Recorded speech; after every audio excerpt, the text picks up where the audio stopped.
बात अगर असम के राजनीति की करें तो यहाँ सरायघाट के युद्ध का अक्सर जिक्र आता है।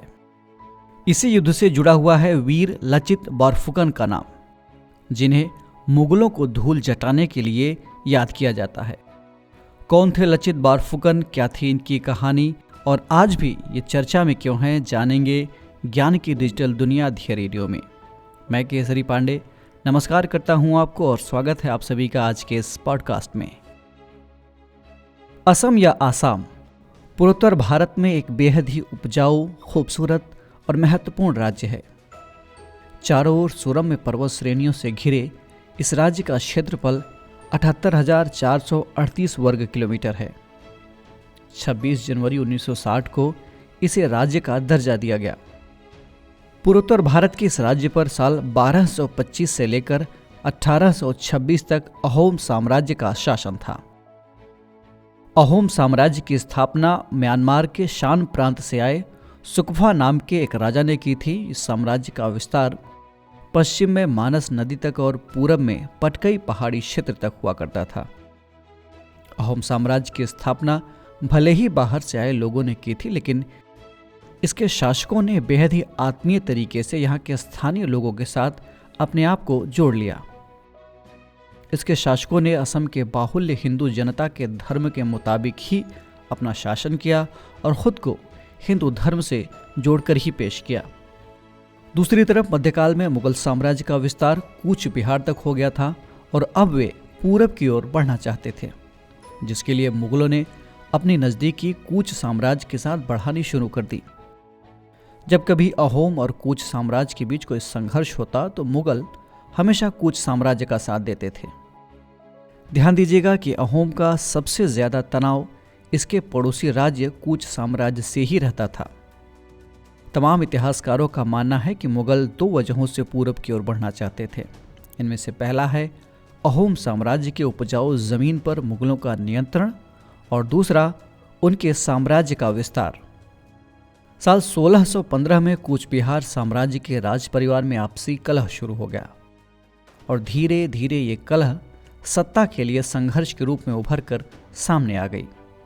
इस संघर्ष में एक गुट का समर्थन मुगलों ने किया तो दूसरे का अहोम ने।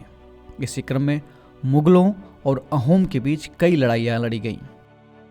साल 1661 में मुगलों की विशाल सेना ने उनको काफ़ी बुरी तरीके से हराया, उनको यानी अहोम को, और उन्हें एक बेहद ही अपमानजनक संधि करने के लिए मजबूर कर दिया।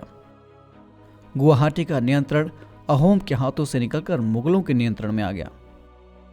गुवाहाटी अहोम के हाथों से जा चुका था, लेकिन साल 1667 में लचित बोरफुकन की अगुवाई में अहोम ने एक बार फिर से गुवाहाटी को वापस छीन लिया।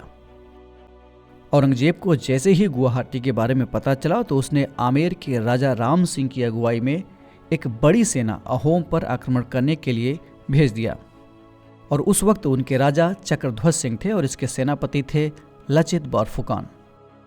बता दें कि साम्राज्य के सेना प्रमुख को बोरफुकन कहा जाता था। बोरफुकन कोई नाम नहीं बल्कि सेनापति के पद का ही नाम था यह बोरफुकन। फिर क्या था, साल 1671 में गुवाहाटी के पास सरायघाट में मुगलों और अहोम के बीच एक भयानक और निर्णायक युद्ध हुआ, जिसे इतिहास में सरायघाट के युद्ध के नाम से जाना जाता है। इस लड़ाई में अहोम सेनापति लचित बोरफुकन ने बहादुरी का गजब मिसाल पेश किया और उनकी अगुवाई में छोटी सी अहोम आर्मी ने मुगलों के छक्के छुड़ा दिए। तभी से लचित बोरफुकन का नाम असम के इतिहास में अमर हो गया।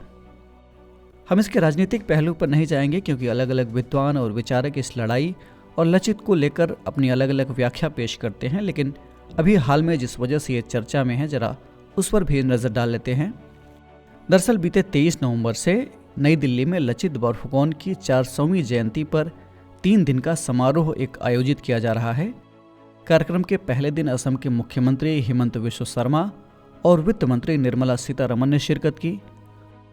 24 नवंबर को उनके जन्मदिन पर गृह मंत्री अमित शाह ने कार्यक्रम को संबोधित किया और 25 नवंबर को यानी आयोजन के अंतिम दिन पीएम मोदी भी इस कार्यक्रम को संबोधित करेंगे।